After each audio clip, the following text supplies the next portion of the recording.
Let's see the 51st question now. Consider the following statements.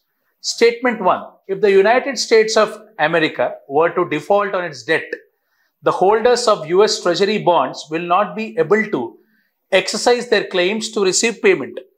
Now, this particular statement, if you look at it, okay, you need not have, a lot of technical expertise, in economy for answering this question. Now, generally, whenever you see the government bonds, generally people invest in government bonds, whether it is in India or US or UK or wherever it is, that you will get back the payment and you will get the returns at the time which the bond has promised for. Okay. Now, if they default on debt, there may be a possibility that they may not be able to get their payments on time, but definitely they can exercise their claim. So this looks a bit of an extreme statement where they say that US Treasury will not be able to exercise. You holders of US Treasury will not be able to exercise their claims to receive payment. Will not be. This is an extreme statement, and that is not looking very logical also. Okay. So you can eliminate this statement. Statement number 1. Statement 2, if you look at it, the USA government debt is not backed by any hard assets, but only by the faith of the government. Now, there may be a reason for this. This is a correct statement, actually factually correct, because now you all know that the dollar is the hard currency here. So, when the dollar is being the hard currency, okay, and US being the most influential economic superpower in the world, the statement is factually correct where the US government debt is not backed by any hard assets, but rather it is backed by the good faith. So statement 2 is going to be correct here. So as marked here, the answer is statement 1 is incorrect, but statement 2 is true. So statement number 1 is incorrect and statement 2 is correct in this question. Okay. Let's go to the next question now, which is 52. Now, let's look at the 52nd question. This is another statement type of question here. Syndicated lending spreads the risk of borrower default across multiple lenders. Yeah, this looks like a correct statement because this is the main objective of syndicate lending. The different banks or financial institutions come together to lend to a particular party so that the risk is diversified. And if the payment gets default or if the borrower defaults the payment, then only one bank will not be affected totally and the risk is spread across everyone. So statement 1 is absolutely right. This is the basic purpose of basic purpose of the syndicated lending. So statement 1 is right. We don't have a problem with that. Let's look at the statement 2. The syndicated loan can be a fixed amount or a lump sum of funds, but cannot be a credit line. This is a wrong statement because when there is a syndicated lending, it is just not about the fixed amount or the lump sum of funds, but it can be a credit line also. It can be a credit line also. So this is cannot here. So second statement is wrong here. So this A, B and D gets eliminated. So C is the correct answer. Statement 1 is correct and statement 2 is incorrect over here because syndicated lending is of course a lending by a different consortium of banks so that the risk is diversified just like your mutual funds and everyone gets the equal share. But in this case of syndicated loan, it's just need not be a lump sum of funds or a loan, but it can be also a credit line, like a line of credit, a letter of credit. Okay, it can be like a letter of credit also. It's like a guarantee given. So credit line means letter of credit here. So that's the answer here. So option C is the right answer. Now question 53. Consider the following statements in respect of the digital rupee. Now, digital rupee was introduced by Reserve Bank of India, the central bank of our country. It is in line with our digital mission, Digital India mission, where We wanted to digitize everything in our country. Most of the records should be digital so that there's a transparency in everything. So if you see this question, it is a sovereign currency issued by RBI in alignment with its monetary policy. Yes, if you see the RBI circulars, it is clearly stated that this currency, this digital currency is just like a normal currency, except that it will be only transferred digitally. We can also convert the digital currency into normal form of cash also, or as it is given, normal cash of cash or a bank money also. Okay. And it also appears in the RBI balance sheet. Instead of currency notes, it is replaced by the digital rupee here, over here. So, yes, this is the right statement. First statement which says it's a sovereign currency issued by Reserve Bank of India in alignment with its monetary policy. Because as I said, this is equivalent to the cash which is issued by RBI. It is equivalent to the bank notes only, which is issued by the RBI. Okay, the money. Okay, so just like a hard currency, just like a cash over here. So this is in line with the monetary policy. Yes, it appears as a liability on RBI's balance sheet. Yes, this is also correct statement. Okay. Now look at third statement. It is insured against inflation by its very design. This is not any bond we are talking about. Generally, some bonds are inflation indexed bonds where they're insured against the inflation. But anywhere, if you see in the history, that currency would not be insured against inflation. This looks like a vague statement, so you can eliminate it. Now that is the reason why, because when there is high inflation, the value of money depreciates, or rather it loses its value, and the purchasing power decreases. So this is not insured. This digital currency is not anything different. It's not like cryptocurrency. Okay, digital currency is just like your normal currency only, except that it is not in the physical form, it is in the digital form. It is freely convertible against commercial bank and cash. This is what I have mentioned. Okay, so this is the right answer again. So your answer must be 1, 2 and 4, which is option D. Let's go to the next question. With reference to ancient India, Gautam Buddha was generally known by which of the following epithets? Okay, this is a very easy question again. There are many names given to Gautam Buddha. Okay, so of course, if you see this here, Shakyamuni is right in this case. Okay, Shakyamuni is where, you know, Buddha is depicted as a teacher, and Tathagata is also the name of Lord Gautam Buddha only. We have not heard anything like Nayaputta. Okay, actually this is related to, I think, name of Mahavir, if I'm not wrong. So in this case, 2 and 3 is the right answer. Shakyamuni and Tathagata is the name of Lord Buddha only. Okay, right.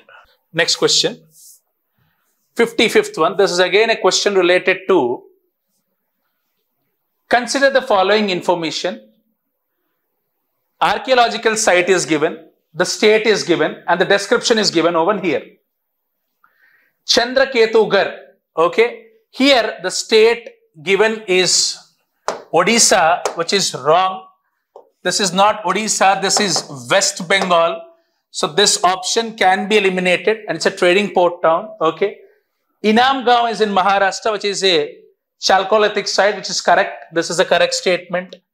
Mangadu is also in Kerala, which is a megalithic site. This is also correct. Salihundam is in Andhra Pradesh. That is correct, but it is not a rock-cut cave shrine. It is not a rock-cut cave. It is not a cave. So this is wrong. So in this case, if you look at this question, your answer should be, if the correct, in which of the following above rows is the given information correctly match, the answer would be 2 and 3 over here. Okay. So if you look at this, 2 and 3 is the right answer. Okay, right. Let's see the next question. Which of the following rulers of medieval India gave permission to the Portuguese to build a fort at Batkal? Yeah, of course you can. This is a very direct question. Krishnadevaraya is the right answer here. This is a very direct question. Nothing much to discuss about this. Okay, right. Next question, 57. With reference to revenue collection by Cornwallis, consider the following statements. Now it's asking in the question, which of the following statements is correct? Okay. Now if you look at this question, Under the Rayatwari settlement of revenue collection, the peasants were exempted from revenue payment in case of bad harvests or natural calamities. Now, the British were not so kind, they were not so generous. That is why the British rule was an exploitation of India economically and in every aspect. So, this is definitely going to be wrong. This is wrong because British never ever were considerate to the farmers, okay? Irrespective of whether your harvest was bad or whether there was a natural calamity or not, you had to pay the revenue. So, the first statement is absolutely wrong. The second statement says, under the permanent settlement in Bengal, if the Zamindar failed to pay his revenues to the state on or before the fixed date, he would be removed from the Zamindari. Now, this is an absolutely correct statement. Okay. Right, two only. Next question. Consider the following statements. There are no parables in Upanishads. Upanishads were composed earlier than Puranas. Okay. Now, this is a wrong statement. There was a parable in Upanishad. Okay. The story of two birds. There is a story of two birds, which is a parable in Upanishad. So, the first statement is wrong. Wrong statement. Upanishads were composed earlier than Puranas. Yes, this is a correct statement. Okay. This is a very valid statement. So, 2 only is the right answer over here. Okay. Right. Next. Question number 59. Consider the following statements. India is a member of International Grains Council. Yes, it is a member of International Grains Council. It's a correct statement factually. Earlier, this International Grains Council was also known as International Grain Council was also known as International Wheat Council. This was earlier known as International Wheat Council. Okay. Which was formed in the year 1949, and in the year 1995 it was renamed as International Grains Council. Okay. So, India is a member of Grains Council. In this particular council, there are 11 exporters and 18 importers. And India is one of the exporters. So, India is definitely a member. This is the right statement. Second one, a country needs to be the member of International Grains Council for exporting or importing rice and wheat.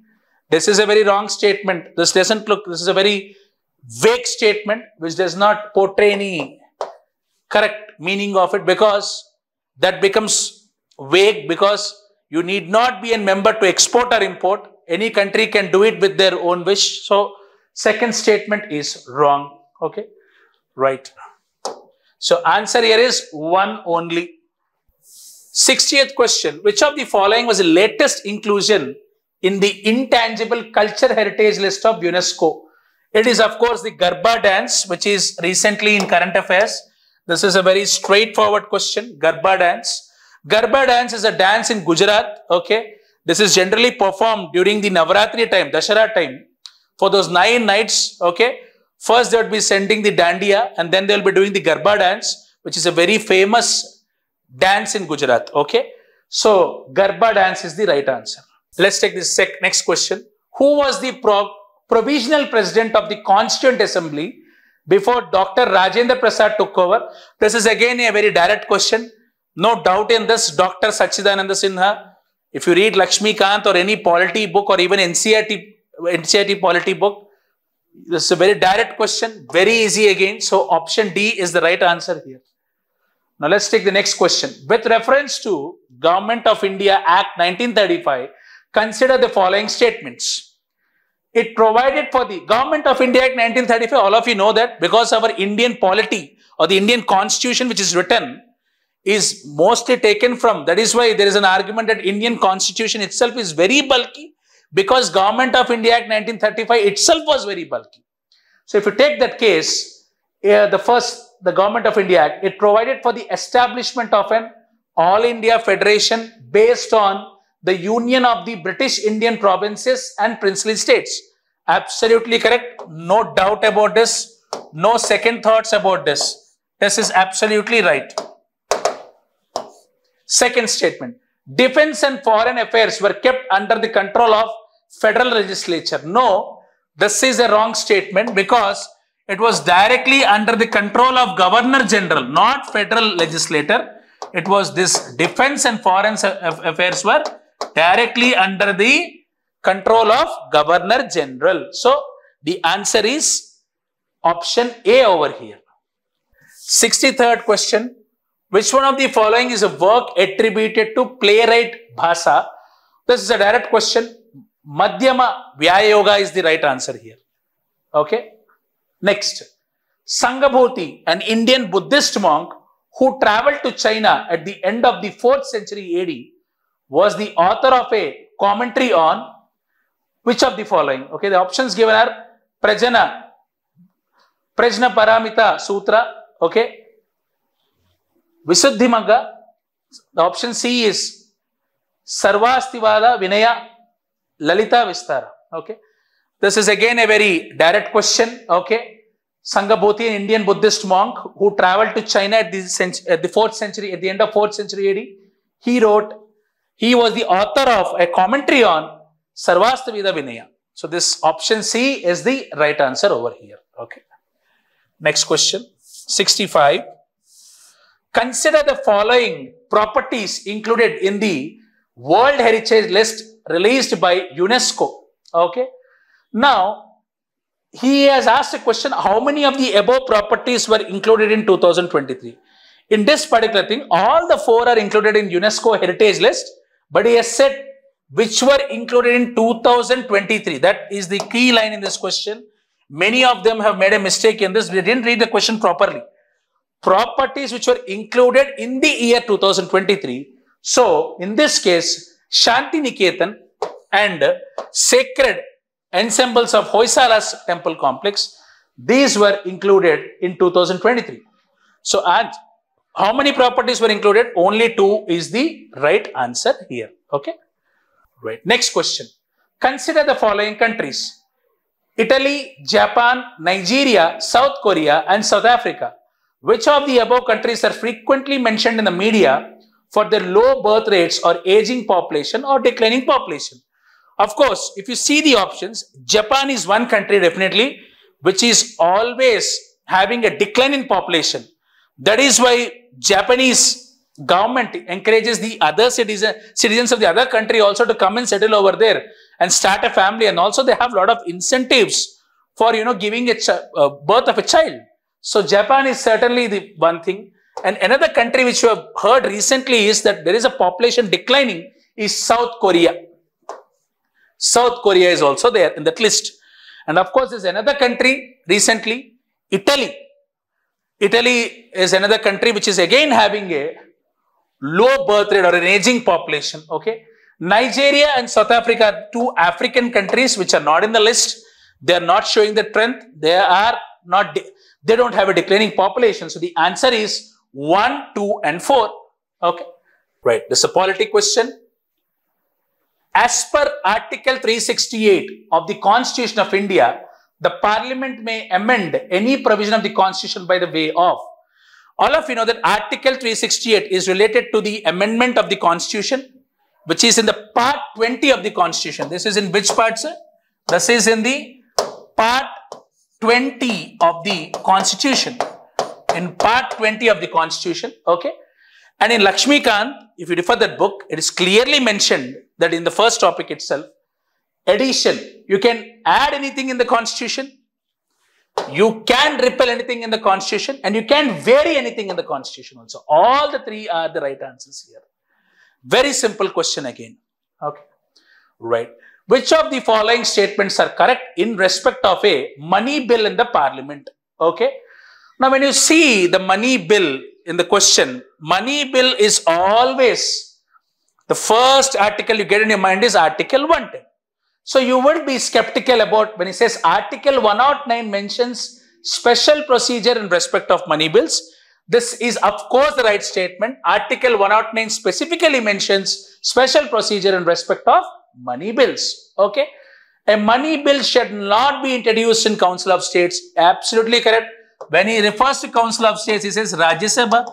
It should not be introduced in Rajya Sabha. Money bill can only be introduced in Lok Sabha. So the second statement is bang on, absolutely right. Okay. Let's look at the third statement. Rajya Sabha can either approve the bill or suggest changes but cannot reject it. Yes. That is why we say that Lok Sabha is having a much greater power than Rajya Sabha. Lok Sabha is having a much greater power than Rajya Sabha. Money bill is one such area where Lok Sabha has got a wielding power, very wielding power. They have got a very high power. So obviously, if you look at this question, Rajya Sabha can either approve or suggest the changes in the bill. So they cannot reject it. And third statement is also absolutely right. So 1, 2 and 3 must be the right answer. Fourth statement. Amendments to a money bill suggested by the Rajya Sabha have to be accepted by the Lok Sabha. Rajya Sabha can suggest only changes to the bill, but they cannot demand that the suggestion has to be accepted. Lok Sabha may or may not accept the suggestions given by the Rajya Sabha. So absolutely fourth statement is wrong. So your answers are 1, 2 and 3. Let's go to 69th now. This is a question, Indian Defence Forces. I think this question is a little bit of a factual question.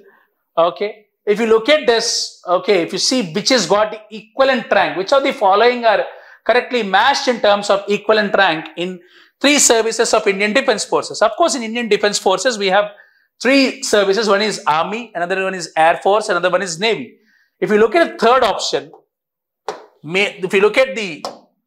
option, Major, Squadron Leader, Lieutenant Commander, all of them come under the same rank. Answer 3 only is absolutely the right answer. Next. Question number 70. The Northeastern Council was established by the Northeastern Council Act. We know that, there has been a lot of progress in the Northeastern states in the last 10 years because the government has issued, the government has done a lot for the Northeastern states. They have implemented special programs so that there is an inclusive development in the Northeastern states along with the entire part of India. Earlier, maybe during the earlier times, Northeastern states were neglected a bit because of their hard terrain and the mountainous terrain. But now, plenty of infrastructure projects, plenty of developmental projects have come up in Northeastern states. So Northeastern Council was formed in 1971 itself, okay? 1971. Subsequent to the amendment of NEC in the 2002, the council comprises of the following members. Yes, of course, Governor of the Constituent State. Governor of the Constituent State is mentioned. He is there as a member. Chief Minister of the Constituent State. Totally, how many states are there in the Northeastern? Sir, 8 states. If you name them, I think you can write Assam, okay. Then you have Meghalaya, Arunachal Pradesh, okay. Then you have Nagaland. Then you have Mizoram. Then you have Tripura. Then you have Manipur, okay. Totally, you have 8 states, okay. Out of the 8 states, so Chief Minister of the Constituent State is also mentioned. 3 members nominated by President of India, that is also correct. And Home Minister of India, yes, Home Minister is the ex officio chairman.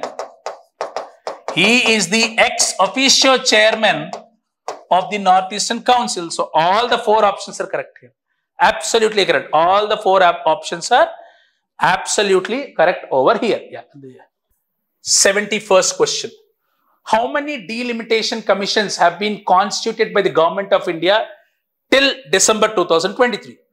Now, this delimitation commission has been in the news for a while because there is a delimitation commission that is due in the year 2026. Okay.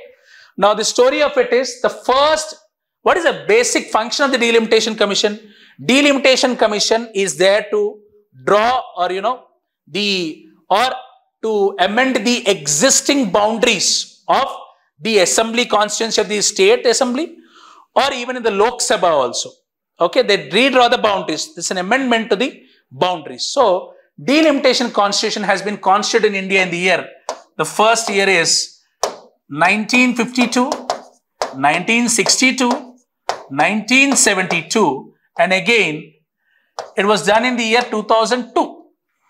Okay, 4 times. The 4 is the right answer. If you look at the background also, in 1976, when there was a mini constitutional amendment led by the Indira Gandhi's government, they put a clause that, in 1976 that till next 25 years, delimitation should not be done. And that was extended again in the year 2001, Delimitation Commission 2002 also.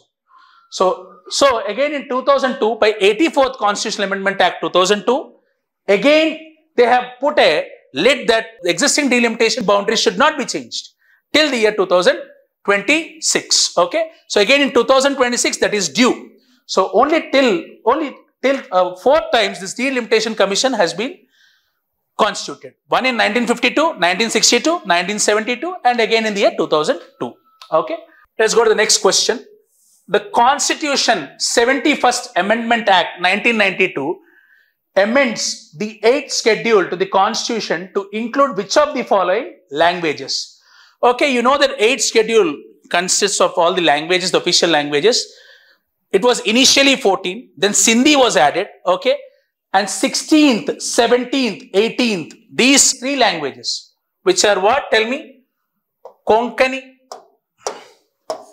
Manipuri and Nepali were added by 71st Constitutional Amendment Act 1992.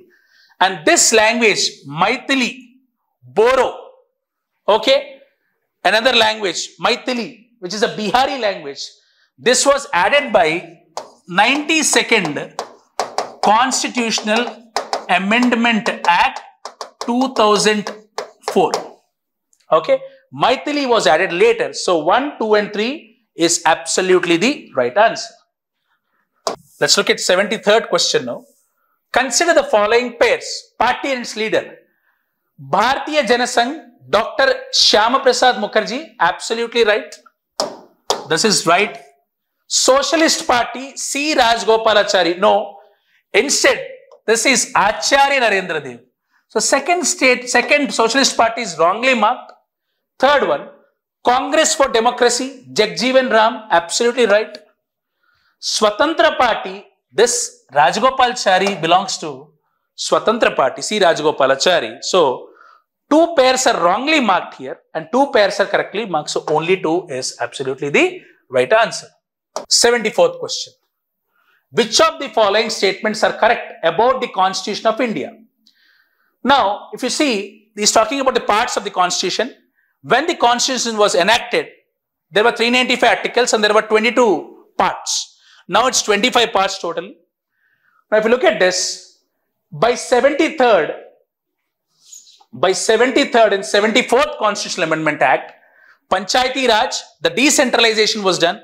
Panchayati Raj and the municipalities were added, which gave rise to Part 9,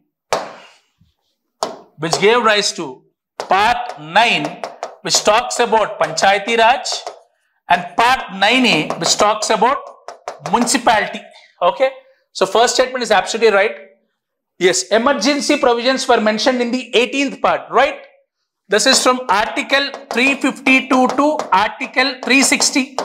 So this is right. Second statement is also right. It is mentioned in Part 18, the emergency part, that we have national emergency. Then we have the President rules, which is Article 356. And then we have Article 360, which is financial emergency. Okay. So second statement is right. Provisions related to amendment of the Constitution are given in Part 20 of the Constitution, right? This is absolute basic. If you take any polity book, Lakshmikant or NCRTs or any polity book for that matter, this has to be studied first by the student. This is testing the basic thing, very basic, which is supposed to be known not only by UPSC aspirants, but by everyone, every citizen of the country. So, D is the right answer. Now look at 75 now. Which one of the following statement is correct as per the Constitution of India?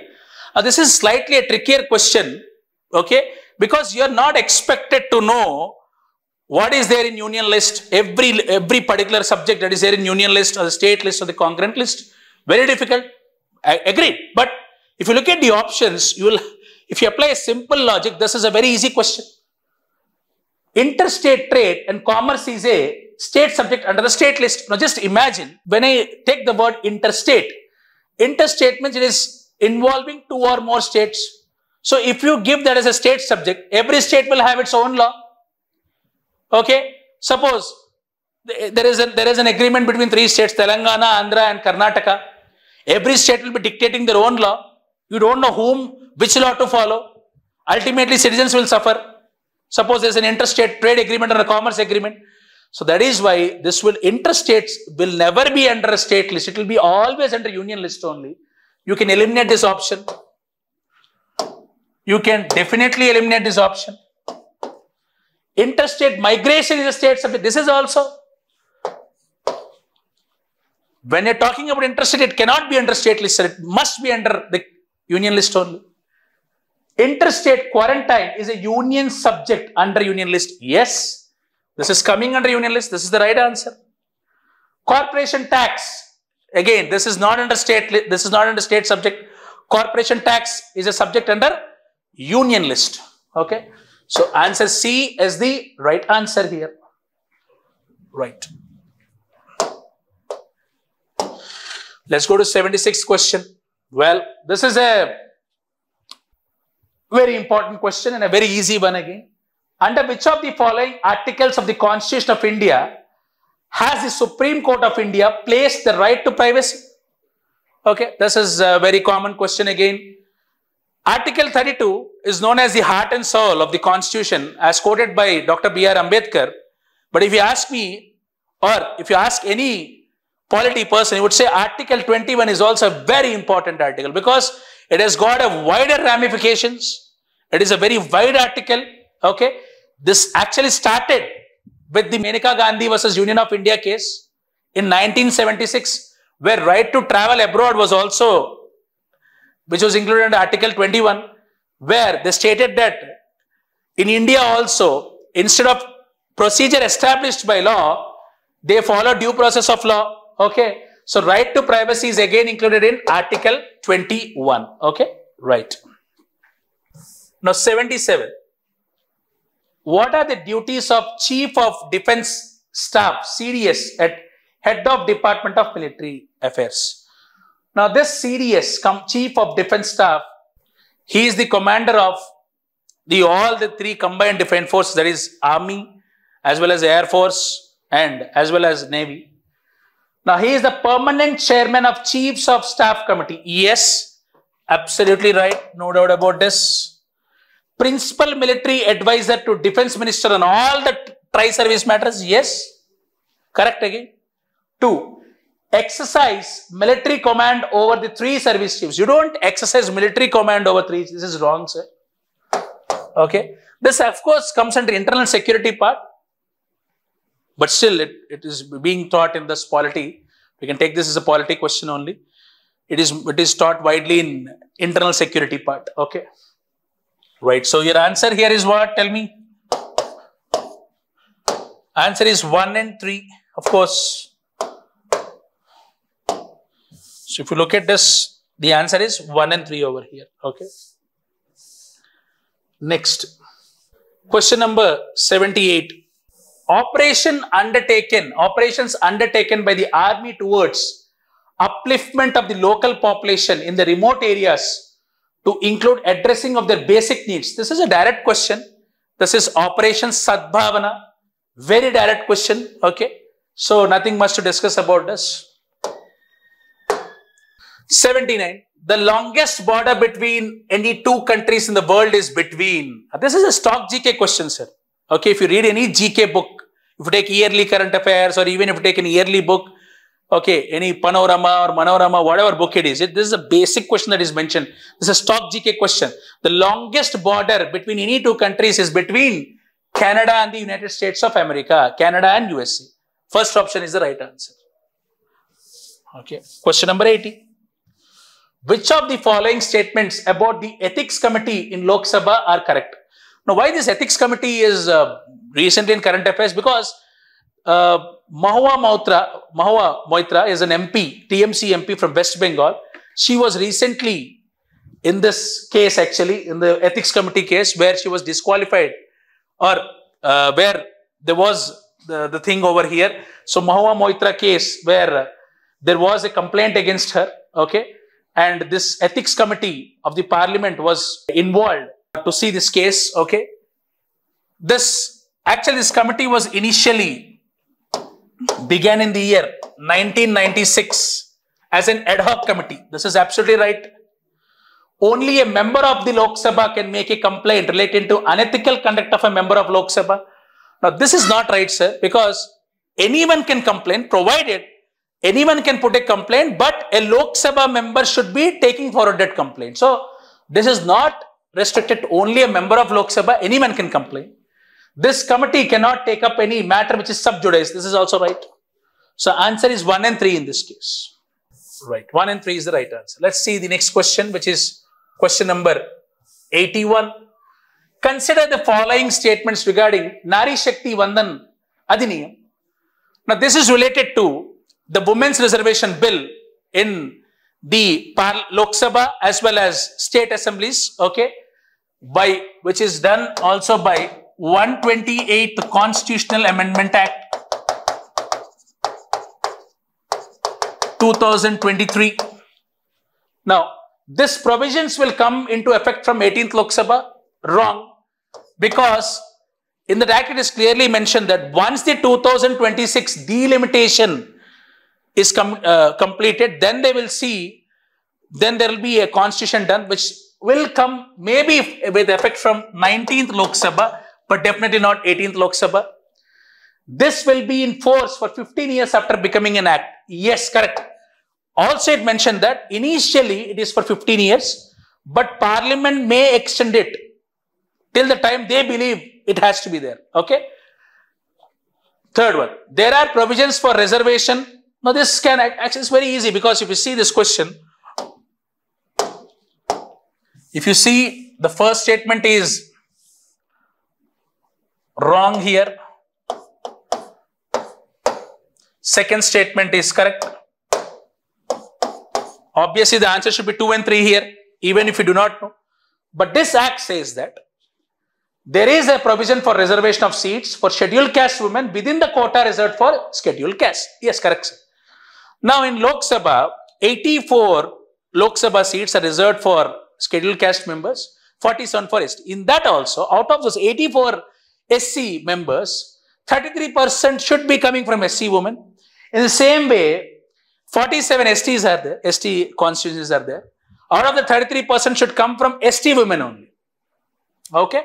So, that is the case here. So, this is the particular thing about this. So, both 2 and 3 statements are absolutely correct in this case. Right. 82. This is a current affair question. Which of the following statements about exercise Mitra Shakti 2023 are correct? This is a joint military exercise between India and Bangladesh. This itself is wrong. Why, sir? This is between India and Sri Lanka, not Bangladesh. Okay, right? So now, when I said first statement is wrong here, okay, when I say the first statement is wrong, obviously these all options get eliminated, yes or no? 1 is not there, so answer is 2, 3 and 4, as simple as that. Yes, it commenced in Aun, Pune from November 19, 2023 to November 29, 2023. Joint response during counter-terrorism was a goal. Yes, this is correct. Indian Air Force was a part. Yes, 15 members of Indian Air Force and 5 members of Sri Lankan Air Force were a part of this. So, 2, 3 and 4 is the right answer here. 83.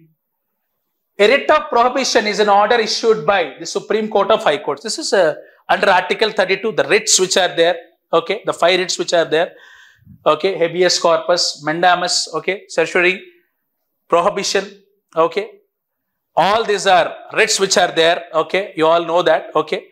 So, in this, if you see this particular thing, prohibition is an order issued by Supreme Court or High Courts to the lower court. This is a very simple question. Very, very basic. The lower court prohibiting continuation of proceedings in a case. This is as good as a stay. Many times you hear in Supreme Court or higher court giving a stay on that case. Okay. So it's like a stay. So this is the right answer here. Okay. This is among the writs over here. Very simple, basic question. 84th. Let's go to the 84th question. Consider the following statements. It is the governor of the state who recognizes and declares any community of that state as a scheduled tribe. No, it's not a governor. It is not a governor, but it is the president. So statement 1 is wrong. A community declared as a scheduled tribe in one state need not be so in another state. Absolutely right. This is there. A particular tribe which is classified as a scheduled tribe in Andhra state need not be a scheduled tribe in Telangana state. Okay. So 2 only is the right answer here. 85. With reference to the union budget, consider the following statements. The Union Finance Minister, on behalf of the Prime Minister, lays the annual financial statement before the Houses of Parliament. Wrong. Is it on the behalf of Prime Minister? This itself will eliminate this statement. It is on the behalf of President, not Prime Minister. Article 112, which talks about budget, clearly states that President has to lay the budget before the two houses. So this is absolutely wrong, not on the behalf of Prime Minister. At the union level, no demand for a grant can be made except on the recommendation on the President of India. Absolutely correct. Absolutely correct. It is mentioned in Article 113, Section 1. Absolutely right. So 2 only is the right answer. 86. Which of the following is the author of the books The India Way and Why Bharat Matters? Current affairs, recent. Who has written this book? Our External Affairs Minister, Subramaniam Jaishankar. D is the right answer. One-liner. Very simple question. I think the India Way, everyone knows it. Why Bharat Matters may be doubtful for some people, but the India Way is a very famous book. Okay. It's written by our current External Affairs Minister, Subramaniam Jaishankar, S. Jaishankar. Okay. Next question. 87th. Another current affairs. Rather, I should say international relations. This time, the civil services has seen a significant pattern change in more questions were given from international relations current affairs. Okay. Significant change actually. So, let's see this question. Consider the following pairs. Country and reasons for being in the news. Argentina, a country in Latin America, South American continent. All of you know, Lionel Messi is the soccer player, was very famous. So, worst economic crisis. Yes. This Argentina is facing hyperinflation rather. So Argentina, yes, it is facing the worst economic crisis. That is right. Sudan, which is a country in Africa, war between the country's regular army and paramilitary forces. Absolutely right. Turkey rescinded its membership of NATO. Rescinded means cancelled or they've come out of NATO. No. There were talks of coming out of NATO, but they have never come out of NATO. So this is wrong. This option is wrong. So how many of the above pairs are correctly matched? Only 2 pairs. That's the right answer. Okay, next. 88th question. Consider the following statement. Statement 1. Sumet pipeline is a strategic route for Persian Gulf oil and natural gas shipments to Europe. Now, ever since this Israel and Palestine war broke out, the Suez Canal area has been a problem, a bone of contention rather, where the vessel ships were attacked and all. Also, there's a blockade of Suez Canal. So, this was rather a Sumet pipeline, which is in Egypt. Where is a Sumet pipeline, sir? It is in Egypt. In Egypt, this is a pipeline, okay, which is from the eastern port of Egypt, which is on the Red Sea, to the northern port of Egypt, which is on the Mediterranean Sea. If you look at statement 2, Sumet pipeline connects the Red Sea with the Mediterranean Sea. Absolutely correct. Yes, statement 2 is right. Statement 1, Sumet pipeline is a strategic route for Persian Gulf oil and natural gas shipments to Europe. Yes. When there is a problem with Suez Canal, this is the alternative route. This is absolutely right. And statement 1 and 2 are correct. And statement 2 explains statement 1 also. Okay. So Sumet pipeline is a pipeline in Egypt. It's a strategical route where you can happily ship the Persian Gulf oil and natural gas. This is a strategical route for Persian Gulf. Instead of using the Suez Canal, they can use this route, this pipeline, particular pipeline. So this is statement 1 and 2 are correct, and statement 2 correctly explains statement 1. Absolutely right. Bang on. Right. Next, question number 89. Again, the Red Sea, ever since the Israel and Palestine war, Red Sea has been in current affairs always. If you see the past 6 months to 1 year. Consider the following statements. The Red Sea receives very little precipitation in any form. Correct. Red Sea only receives precipitation in the month of August. Very little. 8.96 mm. 8.96 millimeter is what the statistics say. Very less. Absolutely right.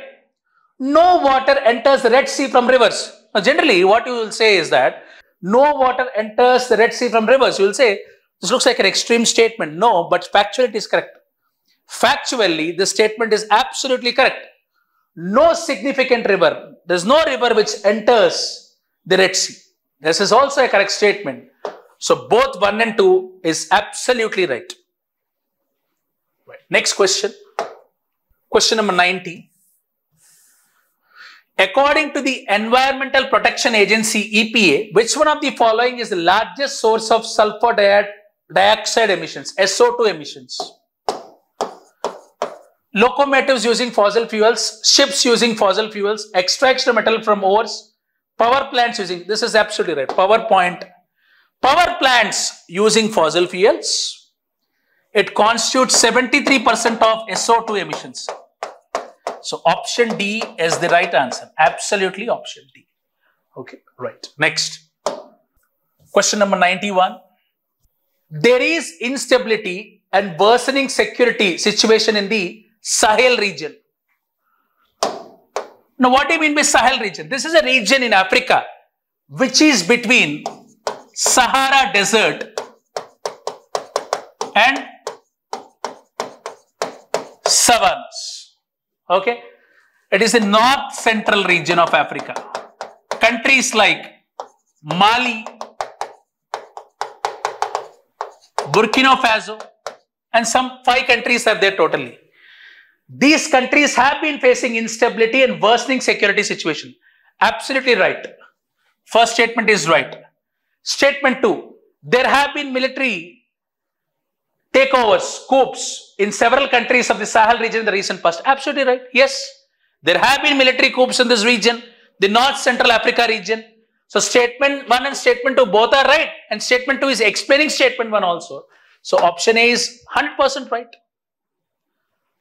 Next question. 92. Consider the following statements. Statement 1. India does not import apples from the United States of America. Now, this looks like an extreme statement, and yes, it is an extreme statement. It is not true. Statement 1 can be eliminated. India does import some apples from United States of America. Statement 2. In India, the law prohibits the import of genetically modified food without the approval of competent authority. Absolutely right. So your answer would be what in this case? Your answer would be what? Statement 1 is incorrect, but statement 2 is correct. Option D.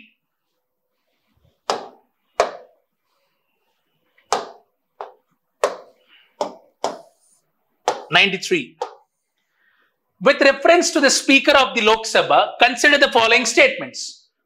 While any resolution for the removal of the Speaker of the Lok Sabha is under consideration, he or she shall not preside. True. When he is under the resolution of removal, he cannot preside the house. Absolutely correct. He or she shall not have right to speak. This is wrong. You are allowed to speak. So you can eliminate. If you see, you can eliminate, right? 2 option, wherever is there, yeah, 2 is wrong. So this can be eliminated, this can be eliminated, this can be eliminated. Without even reading statement 3, you can eliminate. We can say 1 only is the right answer. Third statement, he or she shall not be entitled to the vote on the resolution on the first instance. Wrong. He can be allowed to vote, but in case there's a tiebreaker, he is not allowed to vote. So statement 3 is also wrong. So 1 only is the right answer. So option A is the right answer here. 94. With reference to Indian Parliament, consider the following statements. A bill pending in the Lok Sabha lapses on its resolution. If you read Lakshmikant, whenever the assembly, Indian Parliament or the assembly, the Lok Sabha's dissolution is done, then the following cases are there, which says bill pending in Lok Sabha lapses on its resolution. Absolutely correct. No doubt about it. Is there any doubt? No, not at all. First statement is right. Second one, a bill passed by the Lok Sabha and pending in Rajya Sabha lapses on the dissolution of Lok Sabha. Absolutely right. Yes. A bill which is passed by the Lok Sabha and pending in the Rajya Sabha will lapse. It is absolutely right. A bill in regard to which the President of India notified his or her intention to summon the houses to a joint sitting lapses on dissolution of Lok Sabha. No. Whenever President intends to call for a joint sitting on the bill, that will not lapse. Sorry, it will not lapse. This statement is wrong. So option 1 and 2 is correct. It is clearly mentioned in Lakshmikant. Right. Next, question number 95. With reference to the Parliament of India, consider the following statements. Prorogation of a house by the President of India does not require the advice of Council of Ministers. No, prorogation is not a discretionary power of President in as such. It does require advice. So statement 1 is eliminated already. Statement 1 is eliminated. When statement 1 is eliminated, these two options are also eliminated. So it could be 2 and 3 or 3 only. Let's see. Prorogation of a house is generally done after the house is adjourned, sine die, but there is no bar to the President of India prorogating the house in which is in session. Yes, absolutely correct. It is clearly mentioned in Lakshmikant book. So your answer should be 2 and 3 here. The third statement says, dissolution of the Lok Sabha is done by the President of India, who, save in exceptional circumstances, does so on the advice of Council of Ministers. Yes, generally to dissolve the dissolution of Lok Sabha is a discretionary power of President, but he can do so when the Council of Ministers will advise him. He can do so that. So 2 and 3 are absolutely right here. So option C is the right answer. 96. Consider the following statements. The European Parliament approved the Net Zero Industry Act recently. Correct? Current affairs. Very correct. No doubt about it. This is very correct. Statement 2. The European Union intends to achieve carbon neutrality by 2040 and therefore aims to develop all of its own clean technology by that time. Now, this is a very factual question. This is not 2040. This is 2050. So, statement 2 is wrong. Very factual, sir. This question is very factual. You need to know the minute detail. Okay. You may get tempted, 2040. You do not remember the year exactly. You will gone. It's 2050. So, statement 1 is correct. Statement 2 is incorrect. It's a factual based question which is in current affairs. Right. Question number 97. Recently, Venezuela, which is a country in South America, has achieved a rapid recovery from its economic crisis and succeeded in preventing its people from emigrating to other countries. There you go. There's the word rapid over here. It's not. Venezuela is still in economic problems, sir. Okay. Rapid recovery is an extreme statement, so you can eliminate this. Okay. It is not recovered. Venezuela is not still recovered. There is no rapid recovery. Forget about rapid recovery. It is not recovered. Second, Venezuela has the world's largest oil reserves. It's a stock GK question. Yes, Venezuela has the world's largest oil reserves. Correct. So in this case, your answer would be statement 1 is incorrect, but statement 2 is correct. Absolutely correct. Next, question number 98. With reference to Digital India Land Records Modernization Program, consider the following statements. To implement the scheme, central government provides 100% funding. Absolutely correct. No doubt. Under the scheme, cadastral maps are digitized. Yes, that is mentioned in that scheme. An initiative has been undertaken to transliterate the records of rights from local language to any of the languages recognized by the Constitution of India. This is also correct. Very simple question. If you read that government scheme, all three are correct over here. So option D is the right answer. 99. With respect to the Pradhan Mantri Surakshit Matritva Abhiyan, consider the following statements. This is a scheme in 2016. The scheme guarantees a minimum package of antenatal care services to women in the second and third trimesters of pregnancy. Till here it is absolutely right. Till here this is absolutely right. No problem. And 6 months post-delivery. No. This does not provide post-delivery service. Post-delivery healthcare. That's why the statement has gone wrong. Second, under the scheme, private sector healthcare providers of certain specialties can volunteer to provide services at the nearby government health facility. This is correct. Yes, private sector healthcare providers can participate in this. Answer is 2 only here. Last question. With respect to Pradhan Mantri Shram Yogi Man Dhan Yojana, consider the following statements. The entry age group for enrollment. This scheme actually is for the age group from not 21 to 40. It is from 18 to 40. So this statement is wrong. When this statement becomes wrong, these two options are eliminated. Yes or no? So it must be between 2 and 3. 2 and 3 only or 2 only. Age specific contribution shall be made by the beneficiary. Correct? This scheme is for generally for the age group of 18 to 40. They will invest some amount, okay, and they will get, after 60 years, they will get a fixed pension of 3,000 rupees. That is the scheme actually. Now, when suppose if the beneficiary, suppose he dies after the age of 60, then his spouse is entitled for getting 50% of the pension. Now, if he dies before 60 years only in this particular scheme, then the spouse can continue that scheme. Or there is an exit plan for that. Okay. So this is age specific, correct. Each subscriber under the scheme shall receive a minimum amount of rupees 3,000 per month. That's what I mentioned. After attaining the age of 60 years, correct.